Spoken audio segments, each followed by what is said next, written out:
Hello students, मैं अंकिता आपकी English educator स्वागत करती हूँ आपका मैग्नेट ब्रेन्स हिंदी में, जहाँ आपको मिलता है high quality education with so many top courses. चाहे सीबीएसई बोर्ड हो, UP, MP, Bihar, Rajasthan, Delhi board हो, क्लास 6 से लेकर क्लास 12 तक के लिए ये सभी कोर्सेज अवेलेबल हैं और वो भी एकदम फ्री ऑफ कॉस्ट। यानी स्टूडेंट्स, आपको इनमें से किसी भी कोर्स के लिए कुछ भी पे नहीं करना है। इसके अलावा अगर आपको ई बुक्स या ई नोट्स चाहिए तो उनके लिंक्स आपको दिए गए हैं डिस्क्रिप्शन बॉक्स में। जैसे ही आप उन लिंक्स पर क्लिक करेंगे आपको ई नोट्स और ई बुक्स से रिलेटेड सारी इन्फॉर्मेशन इजीली मिल जाएगी। अब जल्दी से मैं आपको बता देती हूँ हमारी इस ग्रामर सीरीज़ के बारे में, जो कि मैंने स्टार्ट करी है और ये बहुत ही बेसिक से मैं आपको समझा रही हूँ, एकदम रूट लेवल से। आप चाहे किसी भी क्लास में हो, चाहे क्लास 6 में हो या फिर क्लास 12 में या इससे भी जूनियर या सीनियर क्लास में है, कोई भी समस्या नहीं है, कोई प्रॉब्लम नहीं है। आप सभी स्टूडेंट्स के लिए ये सीरीज़ बहुत ही हेल्पफुल और बेनिफिशियल होने वाली है, क्योंकि जैसा कि मैंने बताया मैं एकदम बेसिक से समझा रही हूँ। इसके अलावा स्टूडेंट्स, आप किसी भी बोर्ड से हो, चाहे कोई भी फ़र्क नहीं पड़ता। जैसे मैंने अपने बाकी वीडियोज़ में भी बताया है कि आप चाहे एमपी बोर्ड के हैं, यूपी है, दिल्ली, बिहार, झारखंड, किसी भी बोर्ड से हैं, आपके लिए ये ग्रामर सीरीज़ बिल्कुल रेलेवेंट है, क्योंकि ग्रामर के रूल्स बोर्ड के अनुसार चेंज नहीं होते। राइट स्टूडेंट्स, अब बढ़ते हैं हम हमारे आज के टॉपिक पे, जो कि है ट्रांसफॉर्मेशन ऑफ सेंटेंसेस। हम एक पहला पार्ट इसका कह सकते हैं, यानी सिंपल टू कंपाउंड सेंटेंसेस जो हैं, तो simple transformation of simple sentences into compound sentences already cover कर चुके हैं। आज हम कवर करेंगे simple sentences into complex sentences. तो चलिए स्टूडेंट्स, जल्दी से हम इस वीडियो को स्टार्ट करते हैं। सबसे पहले जानेंगे कि सिंपल सेंटेंसेस के बारे में थोड़ा सा कुछ जानेंगे। हमने क्या सीखा है, मैंने अपने बाकी वीडियोस में भी आपको बताया है कि सिंपल सेंटेंसेस क्या होते हैं, जिसके अंदर एक एक इंडिपेंडेंट क्लॉज जिसमें होता है, मेन भी बोल सकते हैं हम और इंडिपेंडेंट क्लॉज भी बोल सकते हैं। राइट, सही है या नहीं?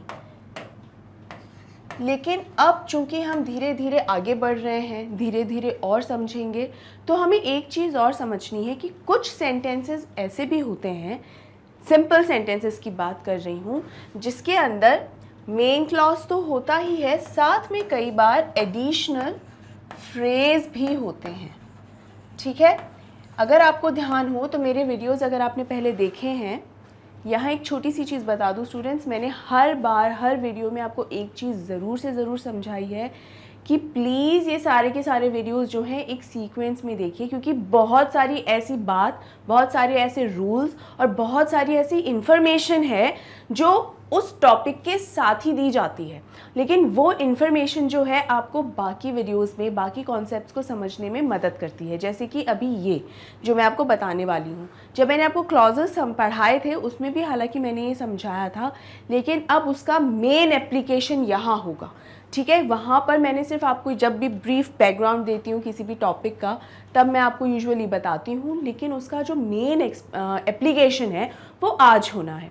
तो मैं आपको एक चीज़ बताती हूँ कि जैसे कई बार कोई भी सिंपल सेंटेंस जब है, सिंपल सेंटेंस में यहाँ लिख ही देती हूँ ताकि आप कंफ्यूज ना हो जाए। सिंपल सेंटेंस, इसमें एक मेन या फिर जिसे इंडिपेंडेंट भी कहते हैं, इंडिपेंडेंट क्लॉज ये तो होता ही है, कई बार इसके साथ एक एडिशनल फ्रेज भी आता है। अब देखिए, अगर आपने फ्रेज का वीडियो नहीं देखा है तो शायद यहाँ दिक्कत होगी, इसीलिए फ्रेज का वीडियो देखना भी ज़रूरी है और लाइक करना और भी ज़्यादा ज़रूरी है। तो बाकी वीडियोस को तो लाइक करें ही, इस वीडियो को भी जल्दी से लाइक कर दीजिए। अब देखिए, मेन क्लॉज और एडिशनल फ्रेज। फ्रेज क्या होता है मैंने सिखाया है आपको। फ्रेज में होता है या तो उस फ्रेज पूरा अर्थ नहीं देता, फ्रेज एक अधूरा सेंटेंस होता है, एक तरीके से मैं कहूँ, साधारण भाषा में कहूँ तो, जिसमें या तो सब्जेक्ट होगा या वर्ब होगा। ठीक है, मतलब ये वाला कॉम्बिनेशन होता है ना, सब्जेक्ट प्लस वर्ब, वो नहीं होता है, ये कंपोनेंट नहीं होता है। या तो सब्जेक्ट होगा या वर्ब होगा या फिर दोनों ही नहीं होंगे, दोनों ही नहीं होंगे, ये एडिशनल होता है। अब आप सोचेंगे अरे मैम फिर हम कैसे आइडेंटिफाई करेंगे सिंपल सेंटेंस में, क्योंकि क्लॉज को ही समझते हैं हम, तो वो हमको कैसे पता चलेगा कि ये जो बाकी का हिस्सा है वो एडिशनल फ्रेज़ है या वो एक इंडिपेंडेंट क्लॉज है, क्योंकि अभी तो हम सीख ही रहे हैं ना, कहीं कंफ्यूज तो नहीं हो जाएंगे? बिल्कुल नहीं होंगे, क्योंकि मैं आपको सिखा रही हूँ तो कॉन्सेप्ट तो क्लियर होगा ही ना। हमेशा ये ध्यान रखें, जैसे मैंने सब्जेक्ट और वर्ब की कंडीशन आपको बताई है, वैसे ही क्लॉज की क्या कंडीशन होती है कि सब्जेक्ट और वर्ब दोनों ही मौजूद होते हैं, चाहे इंडिपेंडेंट क्लॉज हो चाहे डिपेंडेंट क्लॉज हो, कोई फ़र्क नहीं पड़ता। फ्रेज में ये कंडीशन है नहीं, राइट? तो यहाँ देखिए, मैं आपको एक सेंटेंस बताती हूँ। यहाँ अगर मैं बोलूँ I like to walk, I like to walk, ये मैंने बना दिया एक सेंटेंस है। इज़ इट सिंपल और not? I like to walk, ठीक है, या आई लाइक टू वॉक, या क्या मतलब हुआ कि मुझे वॉक करना पसंद है। तो यूजुअली वॉक का क्या मतलब है? मॉर्निंग वॉक, इवनिंग वॉक, यही होता है ना कि मुझे मॉर्निंग वॉक करना या इवनिंग वॉक करना बहुत पसंद है। ये अपने आप में पूरा सेंटेंस है क्या? सब्जेक्ट है, वर्ब है, सब है, पूरी तरीके से क्लॉज है ये। और कौन सा? मेन क्लॉज है, इंडिपेंडेंट है। कोई भी इंफॉर्मेशन इसमें से हटा दोगे तो क्या ये इसका मीनिंग चेंज हो जाएगा क्या? कुछ भी मतलब डिपेंडेंट ऐसा तो नहीं है कि इसको, इसकी बात समझने के लिए आपको और एडिशनल इन्फॉर्मेशन चाहिए, ऐसा तो नहीं है ना। अब यहाँ पर मैं कहूँ अगर इन द इवनिंग, अगर मैं ये कहूँ तो यहाँ पर ये एक एडिशनल इन्फॉर्मेशन है, in the evening. I like to walk in the evening, इसका मतलब ये है जैसे मॉर्निंग वॉक्स होती है, इवनिंग वॉक्स होती है, तो मैं इवनिंग वॉक प्रेफर करती हूँ। मतलब क्यों? क्योंकि मे बी तब मुझे पसंद आता है या फिर उसी समय मेरे पास टाइम होता है, राइट? कोई भी रीज़न हो सकता है। अब यहाँ पर ये जो इन द इवनिंग है, इसके अंदर हमारे पास सब्जेक्ट है क्या? इन द इवनिंग में सब्जेक्ट है, वर्ब है ना, तो सब्जेक्ट है ना वर्ब है। हाँ, एडिशनल इन्फॉर्मेशन ज़रूर है, लेकिन ये एडिशनल इन्फॉर्मेशन इस बात को समझाने के लिए ज़रूरी नहीं है। यानी I like to walk because, अगर बिकॉज लिखा होता तब शायद आपको मुझे वॉक करना पसंद है क्योंकि, अरे क्योंकि मतलब क्यों पसंद है वॉक करना? वाई? क्यों पसंद आती है आपको वॉक करना, राइट? तो यहाँ पर इस तरीके का कोई अधूरा या इस तरीके का कोई सेंटेंस या इस तरीके का कोई भी शब्द नहीं है जिससे आपको कारण जानने की आवश्यकता पड़े। एक सीधा सिंपल सेंटेंस है, मुझे वॉक करना पसंद है। कब पसंद है? इन द इवनिंग, ये बता दिया।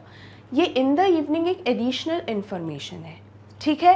ये इन्फॉर्मेशन जो है एक तो एडिशनल है, दूसरा ये फ्रेज है।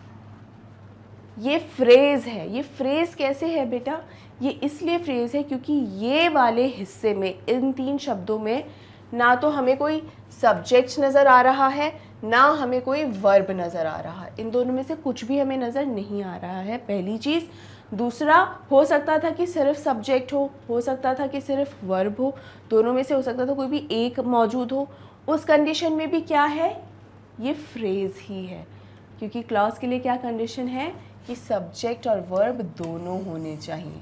और यहाँ देखो, यहाँ नहीं है ना, ये हो गया एडिशनल फ्रेज।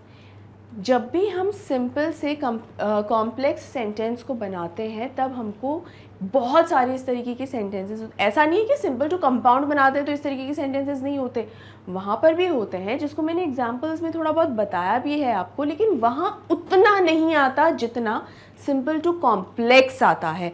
तभी तो ये वाला कॉन्सेप्ट मैं यहाँ पर लेकर आई ना। आया समझ में? क्लियर है? अब हम आगे बढ़ते हैं। देखिए, यहाँ पर ये ब्रीफ की ज़रूरत पड़ी, अब देखिएगा कि आगे ये ब्रीफ आपके लिए कितना हेल्पफुल होता है। अब यहाँ सबसे पहले सिंपल सेंटेंसेस को कॉम्प्लेक्स सेंटेंसेस में कैसे तब्दील किया जाता है, देखिए। A simple sentence can be converted to a complex sentence by expanding a word or phrase into a subordinate clause. Expanding का मतलब क्या होता है? एक्सपेंशन करना क्या होता है? एक्सपेंशन मतलब होता है और बढ़ाना, ठीक है। और बढ़ाना क्या होता है? जो फ्रेज होता है ना, फ्रेज या कोई भी ऐसा वर्ड है उसको और बढ़ाना। फॉर इसका मतलब ये है बेटा, मैंने अभी अभी जो आपको एक एग्जांपल दिया था ना, I like to work in the evening, ये जो इन द इवनिंग, ये जो एडिशनल इन्फॉर्मेशन थी उस सेंटेंस के अंदर, उसका प्रयोग करके इस पूरे वाक्य को कॉम्प्लेक्स सेंटेंस में बदला जाता है। अब वो कैसे बदला जाता है वो तो हम एग्जाम्पल के थ्रू देख ही लेंगे, लेकिन यही प्रक्रिया होती है, ठीक है। दिस सबऑर्डिनेट क्लॉज कौन सा होता है? Dependent clause. डिपेंडेंट क्लॉज क्यों? क्योंकि कॉम्प्लेक्स सेंटेंसेस कौन से होते हैं? कॉम्प्लेक्स सेंटेंसेस वो होते हैं जिसमें एक मेन क्लॉज रहता है, 1 मिलियन लग रहा है लेकिन m लिख रही हूँ मेन क्लॉज के लिए, और एक सबऑर्डिनेट या डिपेंडेंट लिख देती हूँ, ठीक है। डिपेंडेंट क्लॉज रहता है, एक इंडिपेंडेंट क्लॉज रहता है, IND, एक इंडिपेंडेंट क्लॉज और एक डिपेंडेंट क्लॉज। ये तो रहते ही रहते हैं, इसके अलावा एक से ज़्यादा डिपेंडेंट क्लॉजेस भी हो सकते हैं। इंडिपेंडेंट तो एक होता है, लेकिन डिपेंडेंट जो है वो एक से ज़्यादा हो सकते हैं। ये क्या होता है? हमारा कॉम्प्लेक्स, या फिर ये होता है हमारा सबऑर्डिनेट या डिपेंडेंट क्लॉज, और इसे ही कहा जाता है कॉम्प्लेक्स सेंटेंसेस, ठीक है। This subordinate clause can be a noun clause, N adjective clause और एन एडवर्ब क्लॉज। और ये क्लॉज जो होता है ना, जो डिपेंडेंट क्लॉज बनता है बाद में, वो इन 3 कैटेगरीज में से कोई भी हो सकता है।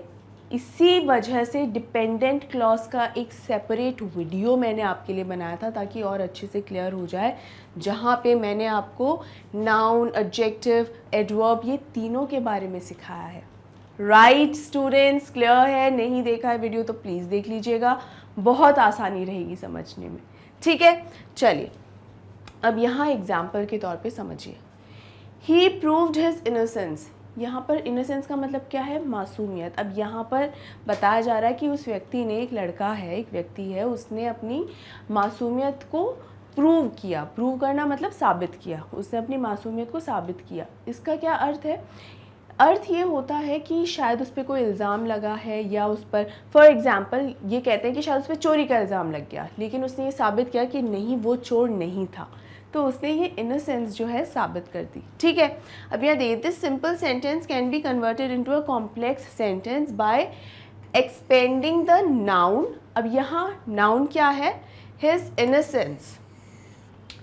इनोसेंस एक नाउन है, और नाउन इस इनोसेंस, ये जो शब्द है, इसको एक्सपेंड करके यानी इसको और बढ़ा के, ठीक है, हम इसको कॉम्प्लेक्स सेंटेंस में कर सकते हैं। नाउन को, हिज इनोसेंस को इनटू अ नाउन क्लॉज, हमें नाउन क्लॉज में इसको बदलना पड़ेगा। कैसे? देखिए, ही प्रूव्ड सेम है, ही प्रूव्ड सेम है। पहला तो ये किया कि इसने प्रूव कर दिया, ठीक है। फिर ये हमको क्या बताना पड़ेगा कि क्या प्रूव किया? हिज इनोसेंस, ठीक है। सो ही वॉज क्यों आया है? इसकी वजह से, क्योंकि ये पास्ट फॉर्म है, प्रूव्ड पास्ट फॉर्म है, तो यहाँ पर ये क्या आ गया? वॉज। एंड ये क्या है? इनोसेंट। दैट क्या है? दैट एक क्या हुआ? कंजंक्शन हुआ, और इसी की वजह से ये वो सारे कनेक्टर्स हैं बेसिकली। दैट एक ऐसा कनेक्टर है जो डिपेंडेंट क्लॉज को बनाने में मदद करता है। हर तरीके के कंजंक्शन से ज़रूरी नहीं है कि डिपेंडेंट क्लॉज बन जाए। जैसे एंड एक ऐसा कनेक्टर है, या एंड एक ऐसा कंजंक्शन है जो पहले और बाद का सेंटेंस जो है दोनों को ही मेन क्लॉज रखता है, यानी कंपाउंड, ठीक है, कंपाउंड सेंटेंस बनाए रखता है। दोनों ही मेन क्लॉजेस रहते हैं, लेकिन अगर इन दोनों में से कोई भी एक डिपेंडेंट क्लॉज है, एक इंडिपेंडेंट और एक डिपेंडेंट क्लॉज है, तब हम इस कंजंक्शन का यूज़ करते हैं। क्या? तब हम उन कंजंक्शंस का यूज़ करते हैं, या साधारण शब्दों में कहूँ तो उन वर्ड्स का, उन शब्दों का यूज़ करते हैं जो आपके दिमाग में क्वेश्चन मार्क, एक डाउट या एक इनकम्प्लीट सेंटेंस की संभावना रखते हैं। फॉर एग्ज़ाम्पल, दैट तो है ही आपके सामने, इसके अलावा इफ़ हो सकता है, ठीक है, व्हेन होता है, राइट। ये कुछ ऐसे शब्द हैं, कुछ ऐसे वर्ड्स हैं जिससे जो वाक्य है वो अधूरा होता है, क्योंकि एक प्रश्न की तरह वो वाक्य होता है कि जिसका आंसर आपको देना होता है। बिकॉज भी एक इसी तरीके का शब्द है। I like to walk in the garden because, फिर क्यों मुझे गार्डन में वॉक करना पसंद है, क्योंकि, फिर आगे क्या, राइट तो ये आपको अंडरस्टैंड करना ज़रूरी है। अब आगे जैसे जैसे एग्जाम्पल्स देखेंगे वैसे वैसे समझ में आता जाएगा। चलिए, सिंपल टू कॉम्प्लेक्स को समझने के लिए सबसे पहले हम कॉम्प्लेक्स सेंटेंस एक बार देखते हैं।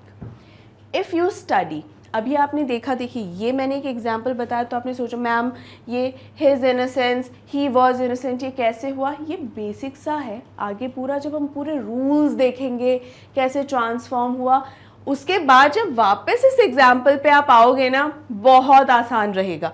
मैंने जो बाकी के कॉन्सेप्ट अभी तक आपको क्लियर कर रहे हैं ना, बाकी की चीज़ें जो एडिशनल फ्रेज है, वो अभी कॉन्सेप्ट आपको ज़्यादा अच्छे से दिमाग में रखना है, ठीक है। चलिए बढ़ते हैं। यहाँ कॉम्प्लेक्स सेंटेंस क्या है, if you study well you will pass.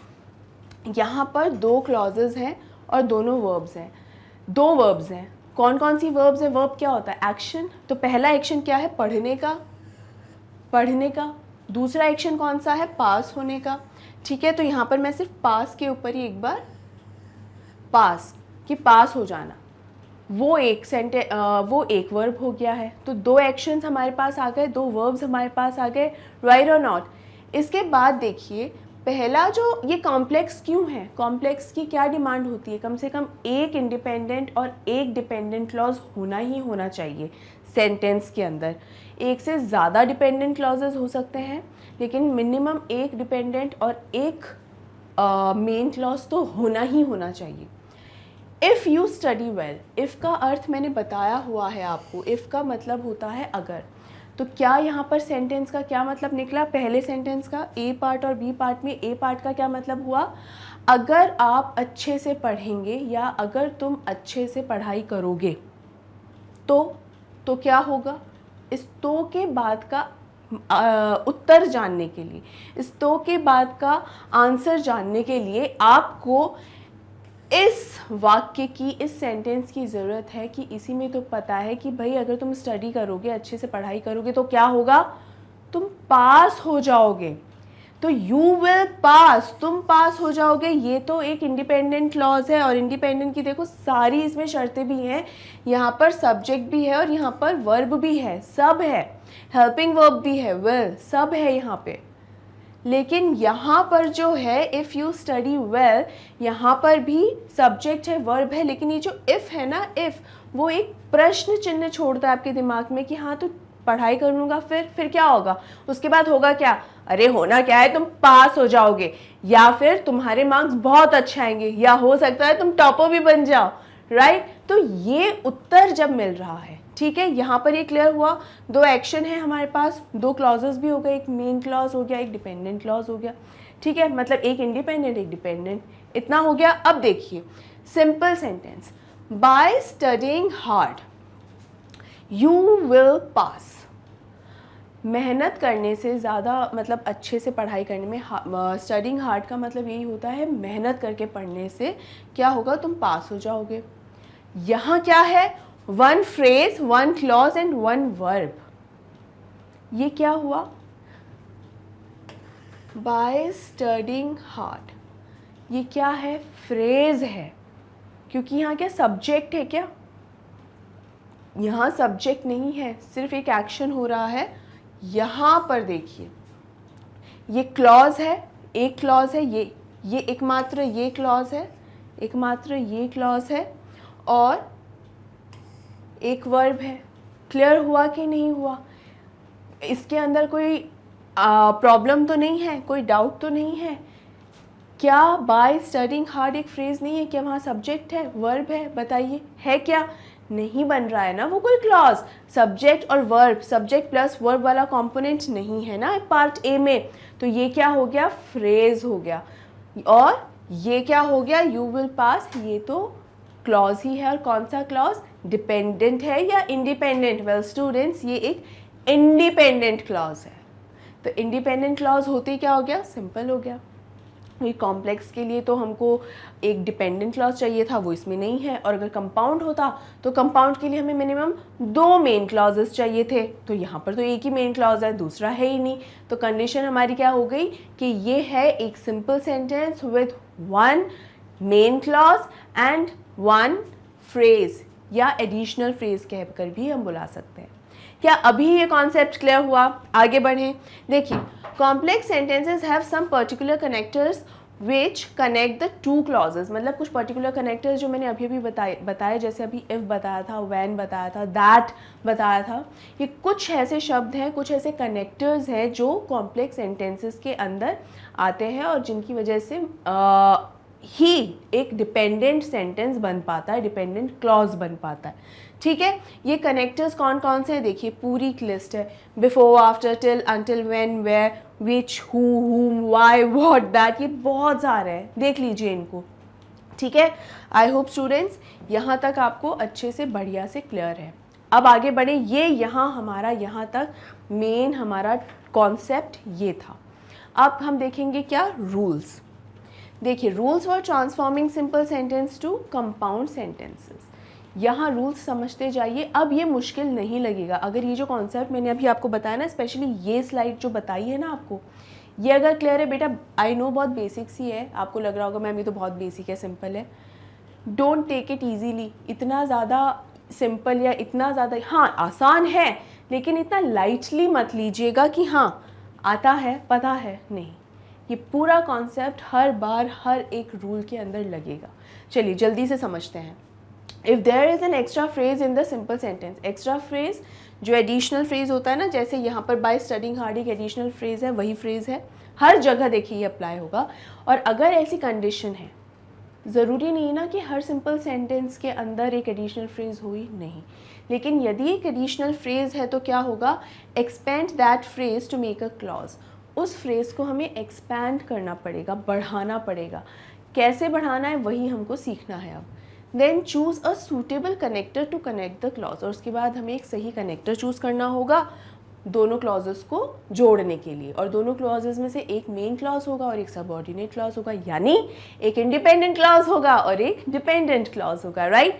तो ये देखिए, ये हैं सारे कनेक्टर्स, राइट। तो आगे बढ़ते हैं, एग्जाम्पल देखते हैं। Simple, seeing the teacher the students stopped making noise, मतलब जब क्लास में बच्चे बैठे होंगे, जैसे टीचर को देखा तो उन्होंने शोर मचाना बंद कर दिया। तो यहाँ पर so the two clauses we can get, seeing the teacher the students stopped making noise। तो यहाँ पर क्या होगा, हम कैसे बनाएंगे, दो क्लॉजेस कौन से हैं, मतलब पहला है कि स्टूडेंट्स ने जो है टीचर को देखा, क्या क्या दो एक्शन हुए मुझे बताओ। एक तो स्टूडेंट्स ने टीचर को देखा और दूसरा क्या किया, शोर जो मचा रहे थे ना, आवाज़ जो कर रहे थे वो बंद कर दिया, दे स्टॉप्ड मेकिंग नॉइज। आवाज़ करना, शोर मचाना उन्होंने बंद कर दिया कि टीचर आएगी देखेगी तो डांटेगी, तो उन्होंने ये काम बंद कर दिया। तो ये दो कॉमा से ही हमें पता चल रहा है कि हम ये दो विभाजित कर सकते हैं यहाँ पे। अब हमको करना क्या है, the student stopped making noise, student stopped making noise में बेसिकली क्या है, ये एक इंडिपेंडेंट क्लॉज है, अपने आप में कंप्लीट क्लॉज है।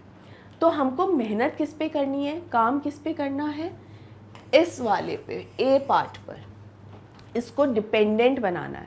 और इसको डिपेंडेंट कैसे बनाना है, कनेक्टर्स की लिस्ट दी थी ना अभी, उन्हीं में से कोई कनेक्टर चूज़ करके हमको इसको डिपेंडेंट क्लॉज बनाना है, राइट। अब देखिए यहाँ पर ये तीन तरीक़ों से, इसका मतलब ये है कि कोई ज़रूरी नहीं कि सिंपल टू कंपाउंड सेंटेंस बनेगा तो वो कन्वर्ट होके एक तरीके का ही सेंटेंस बनेगा। हमें मीनिंग वही रहना चाहिए, कई मैक्सिमम केसेस में सेम मीनिंग रहता ही है, लेकिन जब हम चेंज करेंगे उसको तो देखिए किस तरीके अलग अलग होता है। एक्चुअली मीनिंग चेंज नहीं होता, मीनिंग सेम ही रहता है, तरीके अलग अलग होता है, राइट। तो देखिए, जैसे ही स्टूडेंट्स ने टीचर को देखा, as the students saw the teacher they stopped making noise. As the students saw the teacher, they stopped making noise. Seeing the teacher, the students stopped making noise. यही था, जैसे ही as the students saw the teacher, students हमेशा इसके साथ चला गया, connector के साथ। ये पिछले वीडियो में भी बताया था कि जो सब्जेक्ट है शुरू में चला जाता है और जो डिपेंडेंट क्लॉजेस जो होते हैं, डिपेंडेंट क्लॉजेस की क्या शर्त हो जाती है। फॉर एग्जांपल ये सेंटेंस एक डिपेंडेंट क्लॉज है फॉर एग्जांपल, और अगर ये डिपेंडेंट क्लॉज है मान लीजिए, और ये ए पार्ट है सेंटेंस का, मतलब ए पार्ट का मतलब पहला हिस्सा है, ये दूसरा हिस्सा है सेंटेंस का, राइट। और अगर ये कनेक्टर सेंटेंस का सबसे पहला शब्द है, तो यहाँ कॉमा आ जाएगा, एक कंडीशन तो ये हो जाएगी ना। और यहाँ पर ये इस तरीके से अगर बनेगा स्टूडेंट्स, तो यहाँ पर हमको सब्जेक्ट यहाँ इसके कनेक्टर के जस्ट साथ में सब्जेक्ट रखना होता है। ये मैंने आपको सिखाया है, फिर से यहाँ बता रही हूँ ताकि आप कंफ्यूज ना हो जाए, ठीक है। और फिर नेक्स्ट सेंटेंस जो होगा वहाँ पर क्या आ जाएगा, प्रोनाउन से, मतलब सब्जेक्ट को संबोधित करना ही होता है। तो कैसे करेंगे, प्रोनाउन से करेंगे, ये भी सिखाया था। तो देखिए, as the students saw the teacher, students यहाँ आ गया, पे अटेंशन, स्टूडेंट्स यहाँ आ गया, कनेक्टर के साथ आ गया हमारा, कनेक्टर स्टार्टिंग में है, शुरुआत हो रही है कनेक्टर से ये सेंटेंस की। As the student saw the teacher, comma लगेगा, उन्होंने शोर मचाना बंद कर दिया। तो स्टूडेंट्स क्योंकि प्लूरल है तो कौन सा शब्द इस्तेमाल होगा, कौन सा प्रोनाउन आएगा, दे आएगा, राइट। क्लियर है, दे stopped making noise, it's clear. बाकी पूरा सेंटेंस अगर देखेंगे तो सेम है, प्रोनाउन नाउन यही अंडरस्टैंड करना है बस, और प्रोनाउंस अच्छे से बता चुकी हूँ। आ रहा है ना समझ में कि क्यों बाकी के सारे वीडियोस देखना जरूरी है। देखिए, since the student saw the teacher, जब जैसे ही स्टूडेंट्स ने टीचर को देखा, दे स्टॉप्ड मेकिंग नॉइज। अगेन देखिए सेम है, दे क्यों आया है, स्टूडेंट्स को दर्शा रहे हैं ना। स्टूडेंट अगर एक स्टूडेंट होता तो, अगर लड़का होता तो ही लिख देते, लड़की होती तो शी लिख देते, तब सिंगुलर में आ जाता। नाउन प्रोनाउन हमने सीखा है ना। तो ये देखिए, इसके अलावा ये दोनों सेंटेंस तो कौन से थे, जहां पे कनेक्टर वर्ड से सेंटेंस शुरू हो रहा है। अभी हम वो सेंटेंस देखेंगे जहां कनेक्टर बीच में आ रहा है and there is no comma. यहाँ पे कॉमा लगाना ज़रूरी है, क्योंकि ये कॉमा इन दोनों सेंटेंसेस के ब्रेक होने की एक निशानी है कि अच्छा ये ए पार्ट है सेंटेंस का और ये बी पार्ट है सेंटेंस का, ये ए पार्ट है सेंटेंस का, ये बी पार्ट है सेंटेंस का। लेकिन जब हम कनेक्टर को यहाँ सेंटेंस के बीच में, यानी दोनों सेंटेंसेस के बीच में जोड़ने के लिए, दोनों सेंटेंसेस को जोड़ने के लिए बीच में जब कनेक्टर का इस्तेमाल करते हैं, कॉमा नहीं आता है। ये सिखाया भी है मैंने, यहाँ फिर से बता रही हूँ। तो देखिए क्या होगा, the students stopped making noise when they saw the teacher, यानी क्या है, जब स्टूडेंट्स ने टीचर को देखा, जब, व्हेन का मतलब जब ही होगा ना, उन्होंने शोर मचाना बंद कर दिया। अब यहाँ पर ये व्हेन शुरू में भी आ सकता था क्या, when the student saw the teacher they stopped making noise, ये भी हो सकता था क्या, हो सकता था। लेकिन ये वाला जो एग्जाम्पल है हम दूसरे रूल्स में, दूसरे कॉन्सेप्ट में, किसी दूसरे वीडियो में देखेंगे, not here, right students. Clear है, समझ में आया। आगे बढ़ते हैं और आ गए हैं हम हमारे एक नोट पर, एक इम्पॉर्टेंट पॉइंट पे। If the subject of a clause and a phrase are different, then there will be 2 subjects for each clause. तो यहाँ पर अगर सब्जेक्ट जो है, क्लॉज का सब्जेक्ट जो है और फ्रेज का सब्जेक्ट जो है, अगर वो अलग अलग हों, यानी मान लीजिए अगर जो फ्रेज है उसके अंदर सब्जेक्ट आ रहा हो, तो क्या होगा, 2 सब्जेक्ट्स होंगे हर एक क्लॉज के, जब हम उसको कॉम्प्लेक्स सेंटेंस में बदलेंगे। एग्जाम्पल से समझते हैं। देखिए, Alex could not go to school due to his mother's illness, ठीक है। यानी ये एक सिंपल सेंटेंस हो गया कि अपनी एलेक्स की जो मदर है उनकी तबीयत ठीक नहीं है और इसी वजह से एलेक्स जो है वो स्कूल नहीं जा पाएंगे। तो या टू हिज मदर्स इलनेस, इसकी वजह से वो नहीं जा पाएंगे। तो यहाँ पर क्या है, 2 सब्जेक्ट आ रहे हैं सेंटेंस के अंदर। जब हम इस सिंपल सेंटेंस को हम कंपाउंड सेंटेंस के अंदर बदलेंगे, जब इस सेंटेंस को हम कंपाउंड सेंटेंस के अंदर जब बदलेंगे तो क्या होगा उससे? Alex could not go to school because his mother was ill. His mother was ill. was क्यों आया? could है, सेम टेंस ही चलता है बेटा, ऐसा नहीं कि पहले प्रेजेंट आ जाएगा फिर पास्ट आ जाएगा, ऐसे नहीं होता। आगे देखिए, Alex could not go to school since his mother was ill. यहाँ पर दो सब्जेक्ट्स के तौर पे देखिए, ये पहला सेंटेंस है, His mother was ill दूसरा सेंटेंस देखा जाए तो पार्ट ए पार्ट बी इस तरीके से हैं। पार्ट ए में Alex becomes the subject, part B में his mother becomes the subject, यानी दोनों ही क्लॉजेस का एक एक सब्जेक्ट हो गया, दोनों ही क्लॉजेस में एक एक एक्शन या एक एक वर्ब हो गया। वर्ब कैसे हो गया? इलनेस जो होती है, अगर आप यहाँ ये सोच रहे हैं, चलिए मैं आपको ये चीज़ समझाती हूँ, कहीं आपको ये तो नहीं लग रहा कि मैम सिंपल सेंटेंस भी कंपाउंड ही लग रहा है, यहाँ पर भी बीमारी है यहाँ पर भी बीमारी है, नहीं। यहाँ देखिए, सबसे पहले तो देखिए इल होना और इलनेस,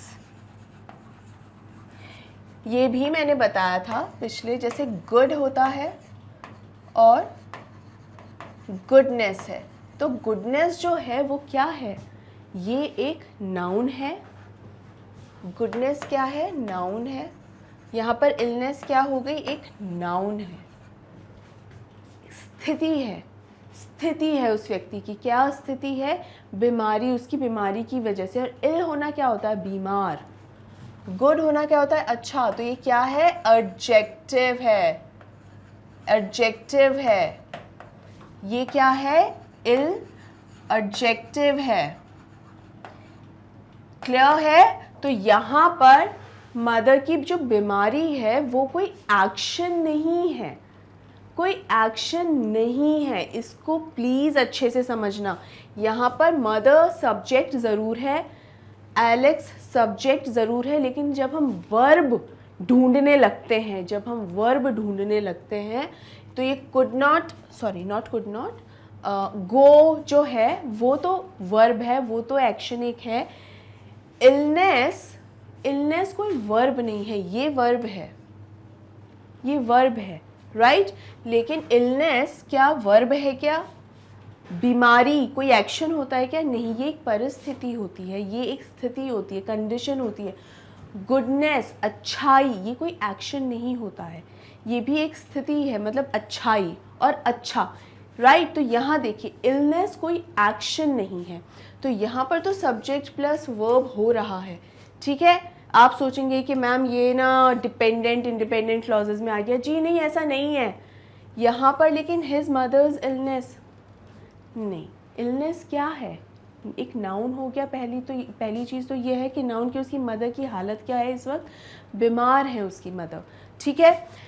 यहाँ पे जब हम नेक्स्ट सेंटेंस में आते हैं तब हमारे पास सबसे पहले तो दो क्लॉजेस होने चाहिए, दो, चाहे इंडिपेंडेंट हो और डिपेंडेंट हो। पहले सबसे पहले तो ध्यान क्या रखना है कि दो क्लॉजेस होने चाहिए।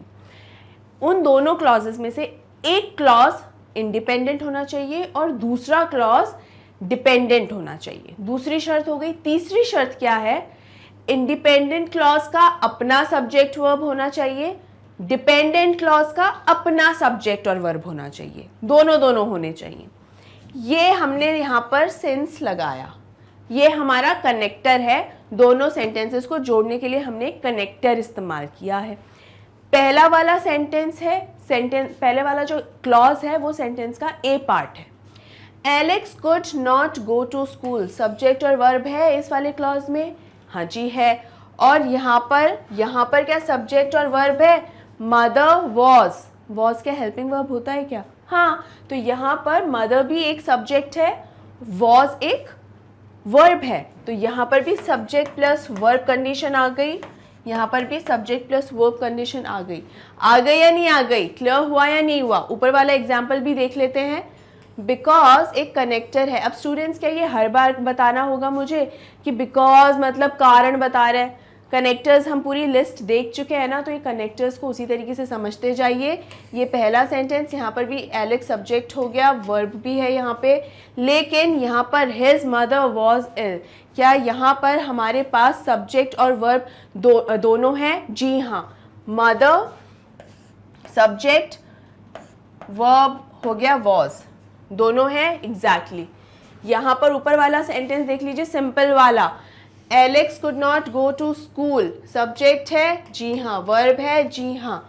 मदर्स इलनेस, सब्जेक्ट तो है मदर, लेकिन illness is not any action, ये कोई वर्ब नहीं, ये एक स्थिति है, परिस्थिति है बेसिकली, राइट। इलनेस कोई वर्ब नहीं होता, ना ही यहाँ कोई और हेल्पिंग वर्ब का इस्तेमाल किया गया है, राइट। तो यहाँ पर क्या ये क्लॉज वाली कंडीशन यहाँ हो रही है? नहीं हो रही, क्लॉज वाली कंडीशन नहीं हो रही, लेकिन क्या फ्रेज वाली कंडीशन पूरी हो रही है? हाँ, कि या तो एक सब्जेक्ट हो या फिर एक वर्ब हो या फिर दोनों ही नहीं हो।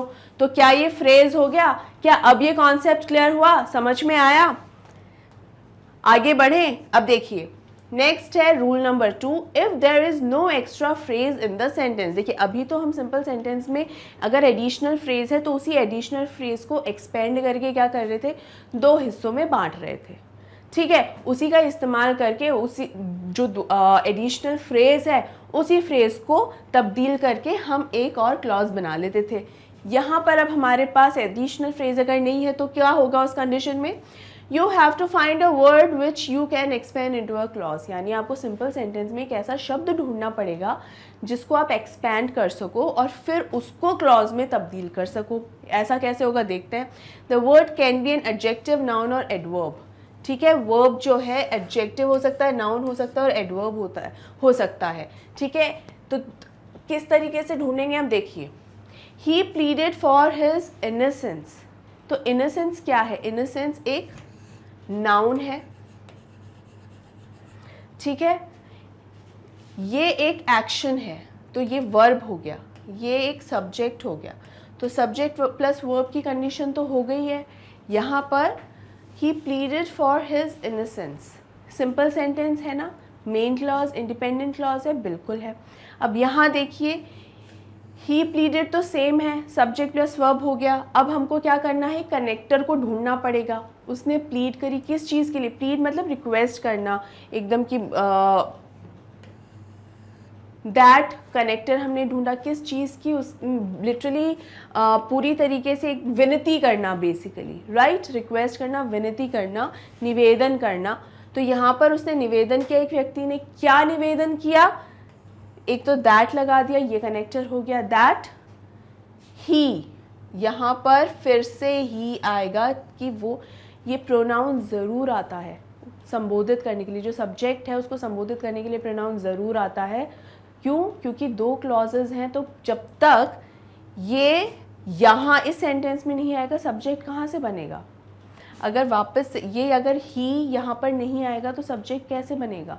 नहीं बनेगा ना। और अगर ही को अगर हिज भी तो प्रोनाउन ही होता है, लेकिन इस हिज को यहाँ रख देंगे तो हिज इनोसेंस हो जाएगा। तो इनोसेंस कोई वर्ब तो नहीं है, इनोसेंस कोई वर्ब तो नहीं है, लेकिन इनोसेंस एक नाउन ज़रूर है।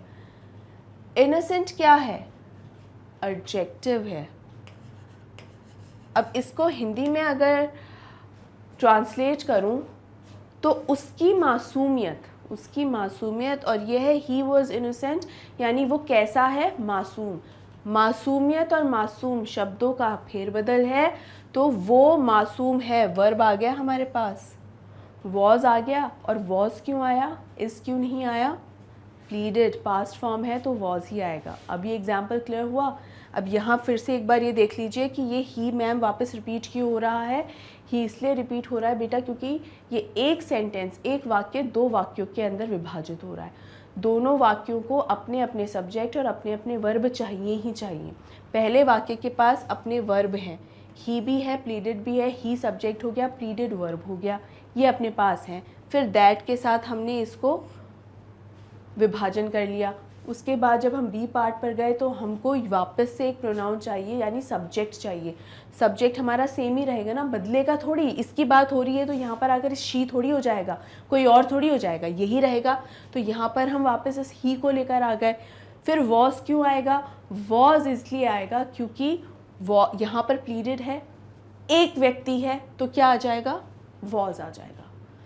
प्लीडेड एक पास्ट फॉर्म है तो वर्ब की भी पास्ट फॉर्म आ जाएगी, राइट। ही एक व्यक्ति है तो पास्ट फॉर्म भी सिंगुलर रहेगी तो वॉज आएगी। वर्ब भी आ सकती थी लेकिन वॉज आएगी। तो ही वॉज तक समझ में आ गया। He was innocence, he was innocence नहीं हो सकता, ही वॉज इनोसेंट, इनोसेंट ही आएगा। अब आपको ये एडजेक्टिव और नाउन जो है वो तो सीखने ही पड़ेंगे, वो याद करने पड़ेंगे। पिछले वीडियो में भी मैंने आपको बताया था कि जैसे फर्स्ट सेकंड थर्ड फॉर्म जो होती है वर्ब्स की वो याद ही करनी पड़ती हैं। देयर इज़ नो फॉर्मूला कि ऐसे फॉर्मूला कि सब्जेक्ट प्लस वर्ब वाला जो फॉर्मूला होता है इसका भी कोई फॉर्मूला हो, नो, ये तो आपको सीखना ही पड़ेगा। बाकी एक ईजी होता है जैसे गुड, गुडनेस, इल, इलनेस, तो मैक्सिमम में NESS ऐड हो जाता है but not in every word. जैसे इनोसेंस में ऐसा नहीं है, इनोसेंस से जब इनोसेंस बनता है तो ऐसा वो नेस वाला जो रूल है वो अप्लाई नहीं होता, राइट स्टूडेंट्स, इतना क्लियर है? आगे बढ़े। यहाँ देखिए सिंपल सेंटेंस है आई प्रेड फॉर यू, इसका और देख लेते हैं किस तरीके से, फॉर यू। तो यहाँ I prayed so that you could get the job, ये कैसे हुआ? देखिए कनेक्टर सो दैट जब आता है, कनेक्टर वहाँ ऊपर कोई कनेक्टर नहीं है, आई तुम्हारी जॉब, तुम्हें नौकरी मिल जाए इस चीज़ के लिए मैंने प्रार्थना करी। तो यहाँ पर फिर से हम इस सेंटेंस को जब दो सेंटेंसेस में जब बांटेंगे तो पहला एक्शन क्या देखेंगे कि एक तो प्रे हो रही है, और प्रे किस चीज़ के लिए हो रही है, मतलब रिजल्ट क्या है? एक तो एक्शन तो हो रहा है लेकिन एक्शन किस चीज़ के लिए हो रहा है? जॉब मिल जाने के लिए एक्शन हो रहा है ना, जॉब मिल, तो दो चीज़ें, यही दो चीज़ों में हमें बांटना होता है, यही हमें दिमाग लगाना होता है कि हम क्या वो दो चीज़ें निकालनी है एक सेंटेंस में से, सिंपल सेंटेंस के अंदर, ताकि उसे कंपाउंड या कॉम्प्लेक्स जिसमें भी हमें चेंज करना है, तो यहाँ कॉम्प्लेक्स में करना है तो हमको दिमाग लगाना होगा कि किस तरीके से हमें दो चीज़ें उसमें आइडेंटिफाई करनी है। एक तो प्रे हो रही है और दूसरा क्या हो रहा है, किस चीज़ के लिए प्रे हो रही है? नौकरी के लिए भाई प्रे हो रही है। तो आई प्रेड, ये तो सेम एज इट इज़ रह गया, कोई भी डिफरेंस नहीं है। सो दैट, अब ये याद करने पड़ेंगे सारे कनेक्टर्स। सो दैट का मतलब होता है ताकि, you could get the job, ताकि तुम्हें नौकरी मिल जाए। अब मैम यहाँ पर सो that, you could, so that तो हम याद कर लेंगे, यू कुड कैसे आ गया? यू कुड कैसे आ गया? तो यू तो क्यों आ गया बेटा? आई को संबोधित करने के लिए प्रोनाउन, ये तो हमको पता ही है ना कि मैंने आई को संबोधित करने के लिए नहीं, सॉरी, योर को संबोधित करने के लिए, तुम्हारी जॉब के लिए, और तुमको जॉब मिल जाए, तो योर का हो गया यू, योर का हो गया यू। तो यहाँ कनेक्टर के साथ देखिए क्या है कि अगर सो दैट इस्तेमाल कर रहे हैं तो उसको एक मॉडल की ज़रूरत पड़ती है, साथ में मॉडल्स भी मैंने आपको पढ़ाए हुए हैं। और कौन से मॉडल्स आते हैं? ऐसा नहीं कि सारे मॉडल्स में से किसी को एक को चूज़ करना होता है। कौन सा आता है? कैन या कुड। तो यहाँ सो that you can get the job भी लिख सकते थे, you could get the job लिखा है। अच्छा, ऐसा नहीं कि इसमें से भी कैन और कुड में भी अपने आप से कोई सा भी आप यूज़ कर लो, वैसे तो कर सकते हैं, कोई प्रॉब्लम नहीं है, लेकिन जैसे इस सेंटेंस में कुड इस्तेमाल करना सही क्यों है? क्योंकि एक तो प्रेड है, एक तो पास्ट फॉर्म है, एक तो इसलिए भी ज़रूरी है। इसके अलावा कुड जो है एक पोलाइट है कि मैंने प्रार्थना करी, ठीक है, मैंने प्रार्थना करी कि तुम पास हो सको। तो प्रार्थना करना एक मासूमियत सा दिखाता है, इनर सेंस, एक पोलाइटनेस दिखाता है ना। इस वजह से भी हम कुड का इस्तेमाल करते हैं। मान लीजिए अगर मैं इसको प्रेड ना करके अगर मैं यहाँ पर ये लिख देती I will pray so that you could get the job, तो यहाँ पर आई विल प्रे तो पास्ट फॉर्म नहीं है, है ना। अगर मैं यहाँ लिखूँ I will pray, I will pray, तो ये प्रे यहाँ पर तो पास्ट फॉर्म नहीं है। इस सेंटेंस में भी हम कुड शब्द का इस्तेमाल कर सकते हैं क्योंकि कुड मात्र पास्ट फॉर्म नहीं होता है कैन का, इनफैक्ट ये एक पोलाइटनेस, एक बेहतर एक और मासूमियत के साथ और एक बहुत ही नम्रता की, विनम्रता के साथ अभी टोन बताता है कि टोन जो है वो सॉफ्ट टोन इस्तेमाल करी है कि ताकि तुम जॉब, मैं तुम्हारे लिए प्रार्थना करूँगी ताकि तुम्हें जॉब मिल जाए या तुम्हें जॉब मिल सके। राइट, क्लियर है स्टूडेंट्स, समझ में आ रहा है? हम आगे बढ़े तो यहाँ देखिए सो दैट लगाया तो सो दैट के साथ क्या होगा, देखिए इन द फॉलोइंग क्लॉज, यानी सो दैट के एकदम साथ ही क्या होगा, हम लगाएंगे कैन और कुड लगाएंगे। यू क्यों आया है, योर है तो यू किसके बारे में बात हो रही है, तुम्हारे बारे में बात हो रही है ना, सामने वाले के बाद में जिसको जॉब मिल रही है तो यू लगाएंगे। ठीक है, अब मान लीजिए यहाँ होता, ये लिस्ट क्योंकि मैंने आपको प्रोवाइड करवाई हुई है, ऑलरेडी प्रोवाइडेड है आपको कि कब योर यू बन जाता है। ठीक है, हर ही शी, ये सब बताए हुए हैं आपको, पूरा चार्ट बनाया था ना, पीडीएफ्स भी प्रोवाइड करवाई हुई हैं, है कि नहीं। तो यहाँ देखिए, I prayed for your job, मान लीजिए अगर यहाँ लिखा होता I prayed for her job, अगर यहाँ लिखा होता योर की जगह अगर यहाँ पे हर अगर लिखा होता तो क्या हो जाता, I prayed so that she could get the job. होता है या नहीं होता, ये मैंने सिखाया है, हर का शी हो गया। ठीक है, नोट करने का क्या है, in case of complex an extra verb will be added, मतलब कॉम्प्लेक्स सेंटेंसेस के केस में एक्स्ट्रा वर्ब भी ऐड होता है। कैसे, ही एडमिटेड हिज गिल्ट, उसने अपना जो गिल्ट है, अपनी जो गलती है, ठीक है, उस एहसास को कबूल कर लिया है, स्वीकार कर लिया है, मान लिया है। देखिए अगेन, ही एडमिटेड, पहला सब्जेक्ट और पहला वर्ब सेम रहेगा, एकदम एग्जैक्ट रहेगा। क्या एडमिट करा, ही एडमिटेड दैट हिज क्या हो जाएगा, ही, ये सिखाया हुआ है, याद है, सब्जेक्ट, ऑब्जेक्ट, प्रोनाउन, पजेसिव, ये सब सिखाया हुआ है। ही एडमिटेड है तो पास्ट फॉर्म है, सिंगुलर है तो वॉज आ जाएगा, अगर प्लूरल होता तो वर आता, और वॉज और वर में ही क्यों आता, क्योंकि पास्ट है। प्रेजेंट अगर होता तो इज या आर आता, वही सिंगुलर या प्लूरल के अनुसार। सो ही वॉज गिल्टी, गिल्ट क्या हुआ, गिल्टी, अगेन एडजेक्टिव और नाउन वाला केस यहाँ पर अप्लाई हो गया। ये 4 से 5 चीज़ें हैं जो आपको ध्यान रखनी पड़ेंगी यहाँ पे, इसीलिए तो कॉम्प्लेक्स सेंटेंसेस ये होते हैं। तो एक एक्स्ट्रा वर्ब आपको लगाना ही पड़ता है, और ये एक्स्ट्रा वर्ब कौन सा है, यहाँ पर ये वॉज है, ये है एक्स्ट्रा वर्ब। ठीक है, यहाँ पर एडमिट वाला एक हो गया, एडमिट करना, स्वीकार करना, वॉज हेल्पिंग वर्ब है, तो हेल्पिंग वर्ब हो चाहे मेन वर्ब हो, आपको वो एक्स्ट्रा वर्ब लगानी ही पड़ेगी। He was guilt, no he was not guilt, he was guilty, guilty क्या है, एडजेक्टिव है या नाउन है, जल्दी से बताइए, मतलब वो कैसा है, तो गिल्टी क्या हुआ, एक एडजेक्टिव हो गया, व्यक्ति कैसा है, एक गिल्टी है, तो वो एडजेक्टिव हो गया। राइट, क्लियर है स्टूडेंट्स, आगे बढ़ें। अब आ गए हैं हम, for words that are adjectives you have to make an adjective clause, मतलब अगर सेंटेंस में एडजेक्टिव दिया हुआ है तो आपको जो क्लॉज है वो भी एडजेक्टिव क्लॉज बनाना पड़ेगा। कैसे, देखिए, he was an outstanding actor, he was an actor भी सफिशिएंट होता, आउटस्टैंडिंग मतलब बहुत ही शानदार, एकदम अलग, भीड़ से एकदम अलग एक्टर है वो। आउटस्टैंडिंग, हमारे पास एक एडजेक्टिव ये शब्द है, एडजेक्टिव क्लॉज कैसे बनाना पड़ेगा, he was an actor who was outstanding, बहुत इजी है, आउटस्टैंडिंग एक्टर है ना, तो ये एडजेक्टिव है, एक्टर क्या हो गया, ये एक नाउन है, तो एडजेक्टिव नाउन हो गया एक तरीके से। तो ये एडजेक्टिव और नाउन को 2 टुकड़ों में बांटना है, सबसे पहले नाउन ही आएगा, सब्जेक्ट क्योंकि हो गया ना नाउन, इसी की बात कर रहे हैं ना, ही की, एक्टर की बात कर रहे हैं ना, तो सबसे पहले he was an actor, he was outstanding, outstanding शब्द पहले नहीं आएगा, एडजेक्टिव जो है, एडजेक्टिव क्लॉज बाद में आएगा। देखिए कैसे, ही वॉज एन एक्टर, सबसे पहले ही वॉज एन एक्टर जो कि आउटस्टैंडिंग था, ये एक ऐसा एक्टर है जो आउटस्टैंडिंग था।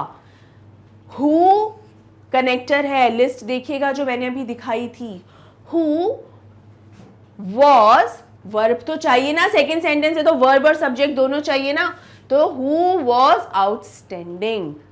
क्लियर है, इजी है, बिल्कुल इजी है। हाँ, सिंपल इंटू कंपाउंड से अगर कंपेयर करें तो simple into compound was much easier.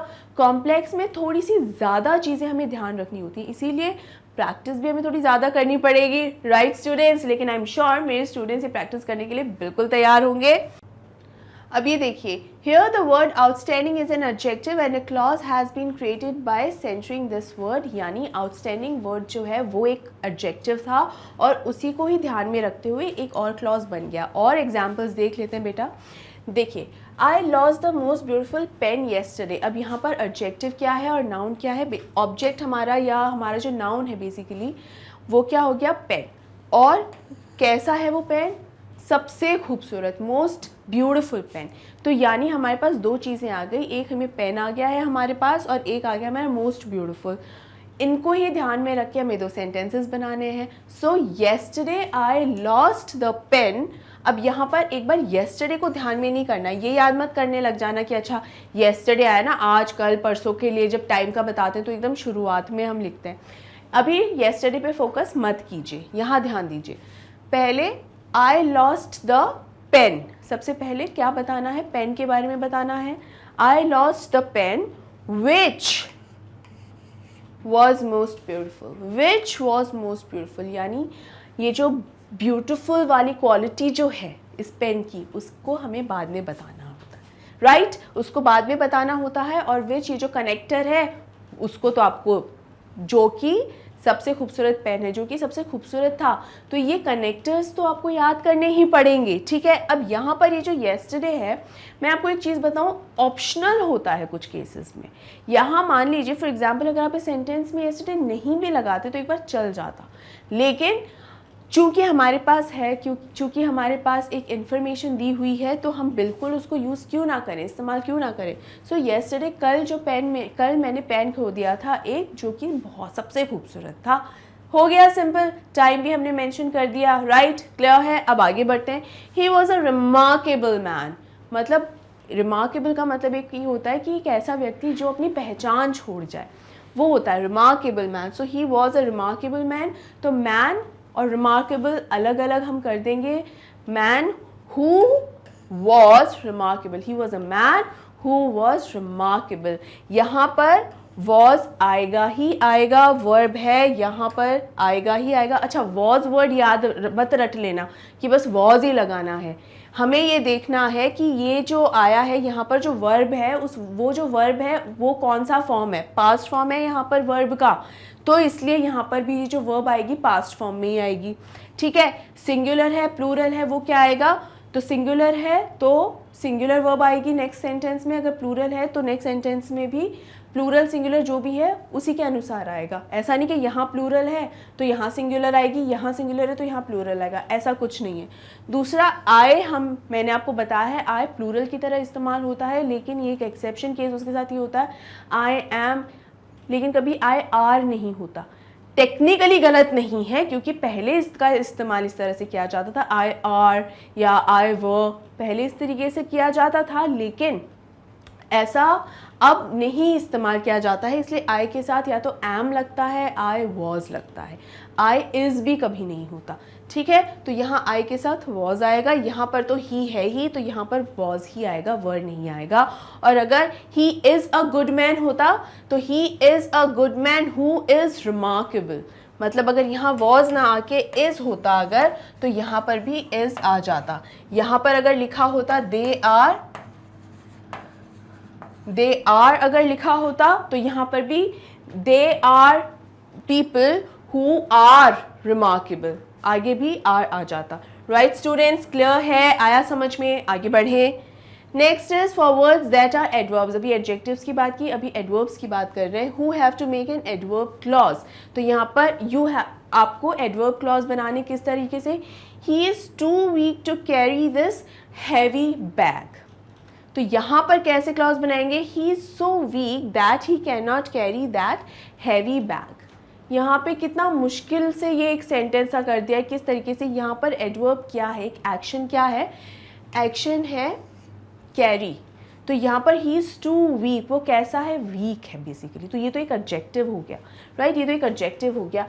This heavy bag, ये एक एडवर्ब है, मतलब उस एक्शन को जो मॉडिफाई कर रहा है वो कौन मॉडिफाई कर रहा है, ये भारी भरकम जो बैग है वो मॉडिफाई कर रहा है। तो देखिए यहाँ पर एडवर्ब क्लॉज कैसे बनेगा, he is so weak that, too का हो गया so, he is so weak that he can not carry that heavy bag, वो ये हैवी बैग नहीं उठा सकता। He is working relentlessly to finish the work, मतलब किस तरह से काम कर रहा है, बिना रुके एकदम लगातार काम कर रहा है ताकि वो अपना काम पूरा कर सके।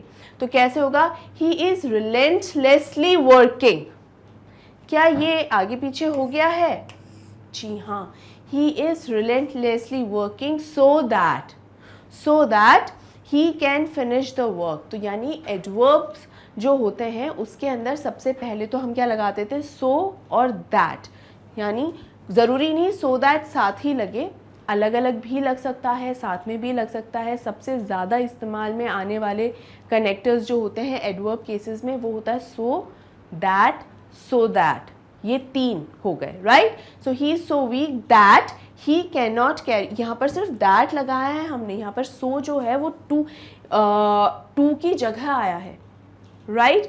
जब भी सिंपल से कॉम्प्लेक्स में बदलेंगे तो टू का सो हो जाएगा, किस केस में, एडवर्ब्स के केस में, ठीक है। So he is so weak that he can not carry that heavy bag and he is relentlessly working so that he can finish the work. अब यहाँ पे स्टूडेंट्स हमने 2 क्लॉजेस के अंदर इसको विभाजित किया है, 2 क्लॉजेस के अंदर इसको बांटा है, इसीलिए हमारा ध्यान किस पर ज़्यादा रखना है, हमको एडवर्ब वाले क्लॉज पे हमें ध्यान ज़्यादा रखना है ताकि हम उसमें सब्जेक्ट और वर्ब दोनों ऐड कर सकें, ये चीज़ ध्यान रखनी है। अब देखिए ये ही इज़ तो यहाँ आ गया, he is relentlessly working so that, ये तो आ गया। फिर से हमको क्या चाहिए, एक सब्जेक्ट चाहिए, तो वापस हमने ही को संबोधित करा, तो यहाँ ही आ गया। उसके बाद ही कैन फिनिश द वर्क, हमारे पास एक्शन या वर्ब ऑलरेडी है, हमको सब्जेक्ट और चूज़ करना था, तो हमें प्रोनाउन, ये मैंने पहले ऑलरेडी सिखा चुकी हूँ। सेम इस केस के अंदर हो रहा है कि he is so weak that ही, फिर से आ गया ही, प्रोनाउन इस्तेमाल होना है, सब्जेक्ट हमको बनाना है, राइट। क्या ये समझ में आया स्टूडेंट्स, इज़ इट क्लियर, क्या हम आगे बढ़े, चलिए।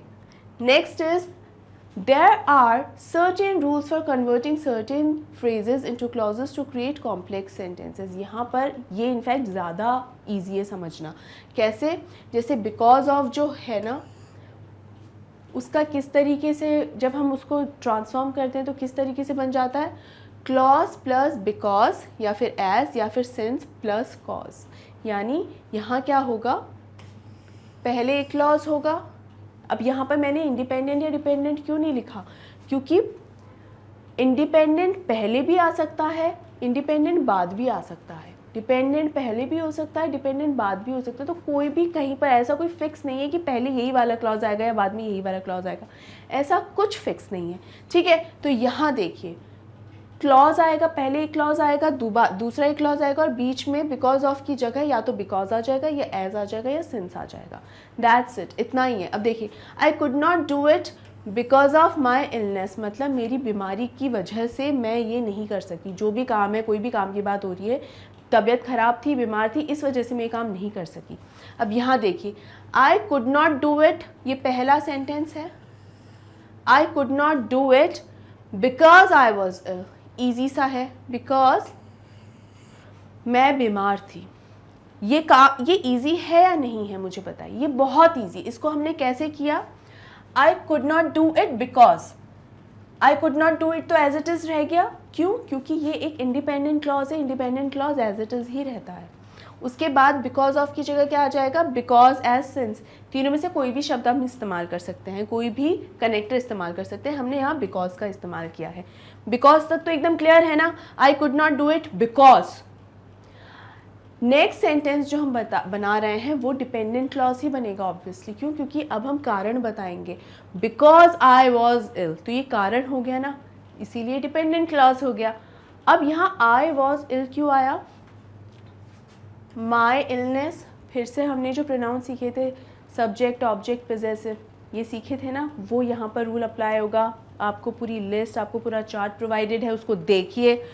तो मेरी बीमारी की वजह से, तो माई क्या हो गया, आय, ये आय ही यहाँ इस आय को संबोधित कर रहा है, सब्जेक्ट भी हमको चाहिए, तो आई हमें हमारा बन गया सब्जेक्ट। यहाँ पर सब्जेक्ट हमारे पास है क्या अभी, वो वर्ब भी है क्या अभी, and I was ill, that's it. यही सीखा ना अभी हमने पिछले एग्जाम्पल्स में, यही सब तो सीखा था, सीखा या नहीं सीखा, यही तो सीखा था पिछले वाले सारे एग्जाम्पल्स में। और आई कुड नॉट, और मतलब यहाँ है कि ये सेंटेंस इसमें जो तब्दील हुआ और किस किस तरीके से ट्रांसफॉर्म हो सकता है, चेंज हो सकता है कॉम्प्लेक्स में। I could not do it as I was ill, I could not do it since I was ill। तीनों में से कुछ भी लगा सकते हो, मीनिंग वही रहेगा, कुछ डिफरेंस नहीं है, ठीक है। अब देखिए यहाँ पर सिर्फ ये I was ill वाला ना बेटा बहुत ईजी है, बट सिंस आपकी प्रैक्टिस शायद नहीं अगर होगी तो दिक्कत आएगी कि यहाँ I was क्यों लगाया, यहाँ he she is क्यों नहीं लगाया। तो वो आपको प्रोनाउन वाला चार्ट एक बार देखना पड़ेगा, और वो एक बार आप देख लेंगे आराम से, आपको पूरी प्लेलिस्ट बनी हुई है, आप उसमें देखिए ताकि आपको समझ में आ जाए कि हमें किस तरीके से इस्तेमाल करने होते हैं, कहाँ पर आए आ जाएगा, कहाँ पर माए आ जाएगा, वो आपको सब समझ में आ जाएगा। राइट स्टूडेंट्स, क्लियर है? और अगर हाँ तो लाइक करना नहीं भूलिए आप इस वीडियो को, और बाकी के वीडियोज़ जहाँ स्पेशली इस केस में प्रोनाउंस की क्योंकि ज़रूरत है तो ज़रूर से ज़रूर देखिए। राइट स्टूडेंट्स, आगे बढ़ें। अब यहाँ देखिए एट द टाइम ऑफ, मतलब ये समय को बताता है कि उस समय, तो यहाँ एट द टाइम ऑफ ऐसे शब्द जब आ जाए सिंपल सेंटेंस में तो उसको उसकी जगह क्या करना है, ये देखिए फॉर्मूला दो तरीके से कर सकते हैं। एक तो है ये कि शुरुआत ही हम करेंगे व्हेन से, यानी इस कनेक्टर से शुरुआत करेंगे व्हेन, उसके बाद एक पहला क्लॉज आ जाएगा, उसके बाद दूसरा क्लॉज आ जाएगा। यहाँ पर कभी भी ये मेंशन नहीं किया जाता है कि मेन क्लॉज या सबऑर्डिनेट क्लॉज, क्योंकि पहले मेन क्लॉज भी आ सकता है, पहले डिपेंडेंट क्लॉज भी आ सकता है, मतलब इंडिपेंडेंट भी हो सकता है, डिपेंडेंट भी हो सकता है, ठीक है। लेकिन दोनों क्लॉजेस तो होने चाहिए, तो दो बार ये मेंशन करना आवश्यक होता है। तो एक तो ये तरीका होता है, दूसरा होता है कि व्हेन जो है बीच में आए और उसके पहले एक क्लॉज आ जाए और उसके बाद दूसरा क्लॉज आ जाए, ठीक है। अब यहाँ देखिए eight the time of my birth my father was abroad, इसको दो तरीके से हम लिख सकते हैं। एक तरीका तो आपके सामने ही है जहाँ हम व्हेन से स्टार्ट कर रहे हैं, when I was born my father was abroad, यानी मेरे जन्म के समय मेरे पिता बाहर थे, बाहर गाँव थे, यानी विदेश में थे, राइट। एक तो हम ये कर सकते हैं। इसके अलावा हम इसको ऐसे भी कर सकते हैं, माई father was abroad when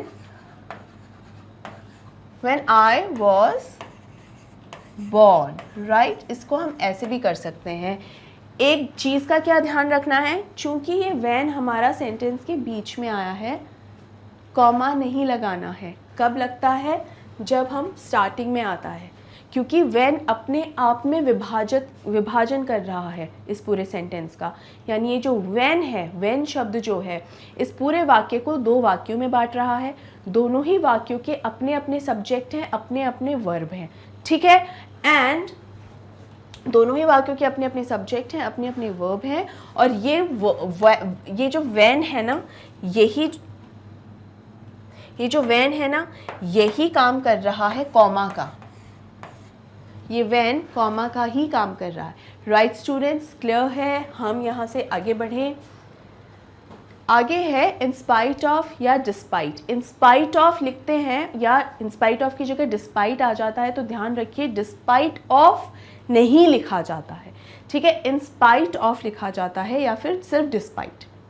आगे बढ़ते, क्योंकि ये बहुत एक पता नहीं क्यों एक हैबिट होती है कई बार कि हम अनइंटेंशनली अननोइंगली डिस्पाइट ऑफ लिख जाते हैं, ये नहीं होता। तो इन स्पाइट ऑफ या डिस्पाइट, और इसकी जगह क्या आ जाता है, या तो दो आता है या ऑल्दो आता है। दो या ऑल्दो मतलब अर्थ होता है इनका हालांकि, ठीक है।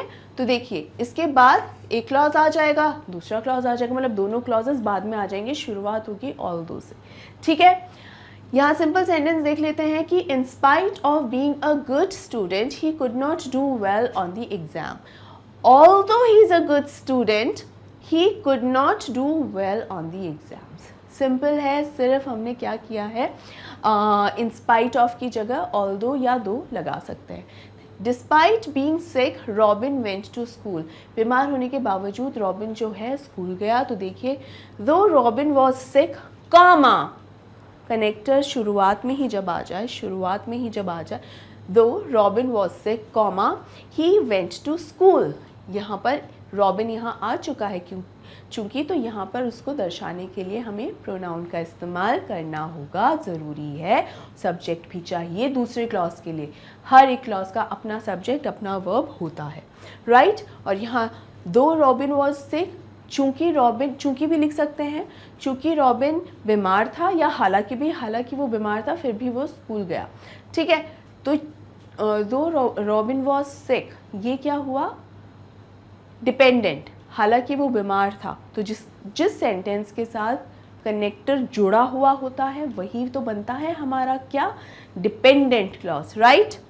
चलिए नेक्स्ट है विदाउट, और विदाउट प्लस आईएनजी फॉर्म जो होती है वर्ब की, वो जब आए तो हम क्या करते हैं, इफ़ से शुरू करते हैं, क्योंकि यहाँ पर कन्फ्यूजन यही होता है ना मैम, इफ़ हम कब लगाएं, मीनिंग तो समझना ज़रूरी है ही, कुछ रूल्स भी होते हैं तो वो भी हमें लगाने होते हैं। तो देखिए इफ़ प्लस दो क्लॉजेस, या फिर क्लॉजेस बीच में अनलेस और फिर क्लॉज, क्यों, क्योंकि अनलेस का मतलब क्या होता है, इफ़ नॉट। इसको एग्जाम्पल के तौर पे हम देखते हैं, विदाउट प्लेइंग वेल, विदाउट आ गया, प्ले आ गया, प्लस आईएनजी आ गया, विदाउट प्लेइंग वेल, अच्छा खेले बिना, we can not win this match, इस मैच को नहीं जीता जा सकता, without playing well we can not win this match. यहाँ क्या आ जाएगा, if we do not play well we can not win this match, if we do not play well, अगर हम अच्छा नहीं खेलेंगे हम ये मैच नहीं जीत सकते, या फिर we can not win this match unless we play well. यानी अगर इफ़ से शुरू कर रहे हैं तो यहाँ नॉट लगाना पड़ेगा, अगर इफ़ से शुरू कर रहे हैं तो यहाँ नॉट लगाना पड़ेगा, और अगर we can not win this match कर रहे हैं और अगर अनलेस शब्द इस्तेमाल कर रहे हैं तो फिर हमें तब नॉट लगाने की ज़रूरत नहीं, क्योंकि अनलेस का अर्थ ही होता है इफ़ नॉट। क्लियर है, यहाँ पर समझ में आ गया। अब यहाँ पर ऐसा नहीं है, यहाँ पर स्टूडेंट्स एक चीज़ देखिए, यहाँ एक एक्शन की ऐसी बात हो रही है, ये जो नेक्स्ट सेंटेंस है ना, ये एक एडिशनल फ्रेज़ है, ये एडिशनल फ्रेज़ है, यहाँ कोई सब्जेक्ट नहीं है, ठीक है। यहाँ पर जो हमारा मेन क्लॉज है उसमें एक ऐसे काम के बारे में बताया गया है जो संभव नहीं है। क्यों संभव नहीं है, अगर अच्छा नहीं खेलेंगे तो ये पाना संभव नहीं है। यहाँ इस वाले रूल में यही एक कंडीशन लगती है कि अगर आपने ऐसा नहीं किया तो वो नहीं होगा। आपको कुछ चाहिए, मतलब अच्छा पढ़कर ही आप एग्ज़ाम में पास हो पाएंगे, अच्छा पढ़कर ही एग्ज़ाम में पास हो पाएंगे। फिर कॉम्प्लेक्स में बदलेंगे तो कैसे होगा, अगर अच्छा नहीं पढ़ेंगे तो एग्ज़ाम में पास नहीं होंगे। आया समझ में, मतलब किसी ऐसे टास्क को अचीव करने की बात हो रही है कि यदि उसको ढंग से नहीं किया गया तो उसका रिजल्ट आपके अनुसार नहीं होगा। राइट, क्लियर है, समझे। चलिए अब आगे हम आ गए हैं जहाँ पर है टू एन एडजेक्टिव टू। ये कैसे है, देखिए इसका जो एप्लीकेशन है हम इस एग्जाम्पल से देखते हैं। यहाँ पर he is too, he is too, तो ये टू यहाँ आया। एडजेक्टिव है, एडजेक्टिव यहाँ क्या है, वीक, कैसा है व्यक्ति, कमज़ोर है, और कितना, बहुत ज़्यादा। Too weak, to continue walking, आगे का ये फिर एडिशनल सेंटेंस हो गया। अब इसको हम जब कॉम्प्लेक्स में बदलेंगे तो क्या आएगा, क्लॉज आ जाएगा सबसे पहले और उसके साथ आ जाएगा सो। तो ये देखिए ही इज़, फिर आ गया सो, तो ये सो यानी टू का बन गया सो। और ये हमने पहले भी एक एग्जाम्पल पे मैंने आपको बताया था कि सिंपल सेंटेंस में अगर टू आ रहा है, TOO आ रहा है, तो वो क्या हो जाएगा कॉम्प्लेक्स में, सो हो जाएगा। Right, he is so weak, फिर से एडजेक्टिव आ गया, देखिए, ठीक है। क्लॉज यहाँ पर लिख दिया ही इज़, सो का यहाँ पर सो आ गया, और एडजेक्टिव का यहाँ एज इट इज़ एडजेक्टिव आ गया, और उसके आगे फिर दैट, सो वीक दैट, फिर आगे का क्लॉज क्या है, ही कैन नॉट वॉक, मतलब वो कंटिन्यू नहीं कर सकता है वॉक करना, मतलब ही can not walk. Right students, clear है। अब एक चीज़ और यहाँ पर कि अगर इस कंडीशन में यहाँ सो दैट आता है, इस कंडीशन में अगर यहाँ सो दैट हम लिखते हैं तो उसके आगे क्या आएगा, कैन या कुड। उसके आगे की क्लॉज के अंदर कैन या कुड हम इस्तेमाल करते हैं। ये मैंने आपको ये भी बताया था पिछले एग्जाम्पल के अंदर कि सो दैट अगर आता है तो उसके साथ या तो कैन या फिर कुड, ये पेयर में इस्तेमाल होता है। राइट, क्लियर है। आगे बढ़ें। यहाँ देखिए अब आ गए हैं हम हमारी एक्सरसाइजेस पे और जल्दी से एक्सरसाइजेस सॉल्व करते हैं। सिंपल को कॉम्प्लेक्स सेंटेंस में बनाएंगे। सिंपल सेंटेंस है Murphy knows mister Rashid. Murphy जो है, एक काम क्या है, मर्फी जानता है, और किसको जानता है, मिस्टर राशिद को। तो क्या हुआ, Murphy knows who Mister Rashid is, या हु इज मिस्टर राशिद भी हो सकता है, but who Mister Rashid is. Murphy knows who Mister Rashid is. Clear है। Next is I want an extensive encyclopedia, मतलब एक एनसाइक्लोपीडिया चाहिए और वो भी कैसा, एक्सटेंसिव। तो एक्सटेंसिव क्या, यहाँ पर एक एडजेक्टिव है, जी हाँ। तो हम एनसाइक्लोपीडिया और एक्सटेंसिव को ब्रेक करेंगे। कैसे करेंगे, आई want N encyclopedia which is extensive. I want an encyclopedia which is extensive.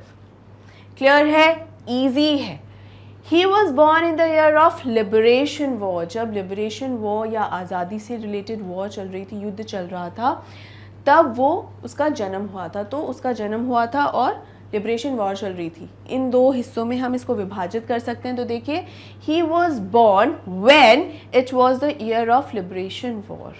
जब एक समय आ गया ना इसमें कहीं ना कहीं, एट द टाइम ऑफ वाला नहीं है यहाँ बेटा, यहाँ पर बेसिकली ये जो हमने देखा था ना इंडिकेशन ऑफ टाइम, तो एट द टाइम ऑफ जो है ज़रूरी नहीं है कि as it is at the time of ही लिखा जाएगा, ज़रूरी नहीं है कि एज इट इज़ ये हो। वहाँ मैंने ब्रैकेट में लिखा हुआ था इंडिकेशन ऑफ टाइम, मतलब ऐसा कोई सेंटेंस भी अगर हो जिसमें समय का आपको एक अंदेशा दिया गया हो। जैसे यहाँ पर क्या समय का अंदेशा दिया गया है कि जब एक इंसिडेंट हुआ या एक घटना घटी। यहाँ क्या घटना घटी है, जन्म की, एक बच्चे का जन्म हुआ, ये इंसिडेंट हुआ है, ये चीज़ हुई है, और किस समय हुई है, जब लिबरेशन वॉर चल रहा था, जब ये युद्ध चल रहा था तब हुई है। ठीक है, आया समझ में, क्लियर है। तो ये अगर समय का एक हिंट हो, देखिए ऊपर कहीं पर भी समय का कहीं हिंट है क्या, कुछ नहीं पता, यही है बस। Next is without being there myself I can not do it, मतलब मेरे वहाँ हुए बिना, मैं जब तक वहाँ खुद ना जाऊँ तब तक मैं वो काम नहीं कर सकता। मतलब जब तक मैं यहाँ आके आपको नहीं पढ़ाऊँ, मैं खुद यहाँ नहीं आऊँगी, तब तक मैं आपको नहीं पढ़ा सकती। दो काम हो गए, एक आने का, ठीक है, विदाउट बीइंग देयर, मतलब एक तो जहाँ पर भी जाने की बात कर रहा है व्यक्ति, एक तो वहाँ अपने मौजूद होने का और फिर वो काम करने का। तो क्या होगा, if I am not there myself I can not do it. If, या फिर हम अनलेस लिखेंगे, बताया था ना आपको मैंने, इफ़ लिखेंगे या तो, और इफ़ के साथ नॉट आता है, इफ़ या नॉट, और उसके अलावा या फिर अनलेस लिखेंगे। देखिए, unless I can not do it unless I am there myself. कोई भी ऐसा एक्शन जिसका पहले का एक रीज़न बताया गया है कि अगर हमने ऐसे ऐसे ही किया तो आगे वो नहीं कर पाएंगे, ठीक है, हमें तेज दौड़ना ही होगा वरना रेस नहीं जीत पाएंगे। Right, if we won't run fast we can not win the race. Right, ठीक है, या we can not win the race unless we run fast. Right, clear है, आगे बढ़े। Next is they are too strong to lose. दो हो गए, strong वाला चीज़ कि वो बहुत स्ट्रॉन्ग है, दूसरी चीज़ हारने के लिए, मतलब वो इतने ज़्यादा स्ट्रॉन्ग है कि वो शायद नहीं हारेंगे। तो देखिए, they are so strong, too आया ना, टू, स्ट्रॉन्ग क्या है, एडजेक्टिव, तो टू क्या हो गया, सो स्ट्रॉन्ग का तो स्ट्रॉन्ग ही आएगा, फिर दैट आएगा और फिर आगे वाला clause, that they can not lose, वो नहीं हार सकते, वो इतने ज़्यादा स्ट्रॉन्ग है कि वो हार ही नहीं सकते। राइट स्टूडेंट्स, क्लियर है, आगे बढ़ें। He bought his uncles house.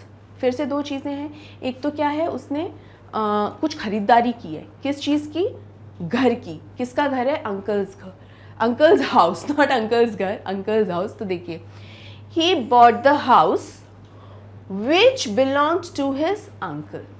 उसने घर खरीदा जो कि उसके अंकल का था। बिलोंग्ड टू हिज अंकल, तो यहाँ पर हिज अंकल और बिलोंगिंग मतलब यहाँ पर क्या हमारे पास दोनों आ गए हैं, सब्जेक्ट वर्ब सब कुछ हो गया, एक्शन हो गया, सब्जेक्ट आ गया, दो क्लॉजेस बन गए, एक डिपेंडेंट एक इंडिपेंडेंट क्लॉजेस बन गए। जी हाँ, बिल्कुल बन गए। अब यहाँ देखिए, हमको कॉम्प्लेक्स सेंटेंसेस को अब सिंपल सेंटेंसेस में बनाना है। पूरा का पूरा जो कॉन्सेप्ट है वो सेम ही है, बस थोड़ा उल्टा अप्लाई कर देना है, कोई रूल्स चेंज नहीं होते, कुछ नहीं। अब यहाँ देखिए, आई saw a dog that was wounded, मतलब मैंने एक ऐसे कुत्ते को देखा जो जख्मी था। दो सेंटेंसेस हो गए, दैट से जुड़े हुए हैं, ठीक है। So I saw a wounded dog होगा क्या? बिल्कुल सही है, I saw a wounded dog, right. Next is the girl who is sitting next to Peter is his sister, यानी मैंने एक लड़की को देखा जो कि पीटर की सिस्टर है। तो दो सेंटेंसेस को कैसे ये जोड़ा? The girl sitting next to Peter is his sister, जो लड़की पीटर के साथ बैठी हुई है वो, या उसके बगल में बैठी हुई है, वो उसकी बहन है। आई was the first who reached the spot, मतलब जहाँ भी पहुँचना था मैं वहाँ सबसे पहले पहुँचा, ठीक है। Who is the connector? I was the first to reach the spot. हमें यहाँ पर क्या काम करना होता है जब कॉम्प्लेक्स से सिंपल बनाना होता है कि हमें जो कनेक्टर है ना उसका ऑपरेशन करना होता है कि बेसिकली किसी भी तरह उस कनेक्टर को वहाँ से हटा दिया जाए। बट ऐसा नहीं कि बस कनेक्टर को उड़ा दो, ऐसा नहीं, सेंटेंस का मीनिंग निकलना चाहिए ना। सेम रूल अप्लाई होगा, सेम जो हमने सिंपल टू कॉम्प्लेक्स अप्लाई करना होता है सेम है, बस ऑपोजिट। अब पहले सिंपल टू कॉम्प्लेक्स अप्लाई कर रहे थे और सेम रूल अब रिवर्स गेयर लगा देना है और कॉम्प्लेक्स टू सिंपल करना है, राइट। नेक्स्ट है he like the place where he lived formerly, तो कौन सा है कनेक्टर? वेयर, तो क्या हो जाएगा? He liked his farmer place. ये चीज़ याद करनी पड़ेगी आपको कि फॉर्मली है तो फॉर्मर, ये ही मैं सिखा रही हूँ, नाउन्स, ये एडजेक्टिव्स, ये इनोसेंस और इनोसेंट, ये तो याद करना ही पड़ेगा, ठीक है। We need a house where we can live in, हमें ऐसा घर चाहिए जहाँ हम रह सकते हो, ठीक है। तो वेयर अगेन क्या हो गया? कनेक्टर हो गया। So we need a house to live in, that's it. To की जगह यहाँ पर कनेक्टर आ रहा था, अब कनेक्टर की जगह टू आ गया है, right. Next is your father is the man who can solve this problem, connector is who, right. तो यहाँ क्या आएगा? Your father is the man to solve this problem. देखिए क्या कॉमन नोटिस किया? टू नोटिस किया या नहीं किया? पहले वाले सेंटेंसेस अगर देखें तो क्या नोटिस किया था? अगर यहाँ पर भी देखें तो टू इजी है, मुश्किल तो नहीं है। तो स्टूडेंट्स बस यही है। आई होप आपको जो ये कॉन्सेप्ट है वो अच्छे से क्लियर हो गया होगा। आप इस वीडियो को लाइक ज़रूर से ज़रूर कीजिए, ज़्यादा से ज़्यादा शेयर कीजिए और कमेंट सेक्शन में मुझे बताना मत भूलिए कि आपको ये वीडियो कैसा लगा, और कोई डाउट है तो उसे भी ज़रूर से ज़रूर लिखिएगा। और मैग्नेट ब्रेन्स हिंदी को सब्सक्राइब करना मत भूलिए, क्योंकि यहाँ आपको मिल रहा है high quality education with all these top courses, CBSE, UP, MP, Bihar, Delhi, Rajasthan board, class 6 से क्लास 12 तक के सभी स्टूडेंट्स के लिए अवेलेबल हैं ये सभी कोर्सेज, एकदम फ्री ऑफ कॉस्ट। और ई बुक्स और ई नोट्स चाहिए तो उनके लिंक्स दिए गए हैं डिस्क्रिप्शन बॉक्स में। और अगर आपको लिंक्स पे क्लिक करेंगे तो ई बुक्स और ई नोट्स की सारी इन्फॉर्मेशन मिल जाएगी। इसके अलावा आप मैग्नेट ब्रेन्स को फॉलो कर सकते हैं इंस्टाग्राम, टेलीग्राम, फेसबुक और ट्विटर पे। इसके अलावा स्टूडेंट्स अपने डाउट्स ज़रूर से ज़रूर मुझसे पूछिए, और सबसे लास्ट में सबसे ज़रूरी काम, अपना ध्यान रखना मत भूलिए। So students take care, see you soon, bye bye.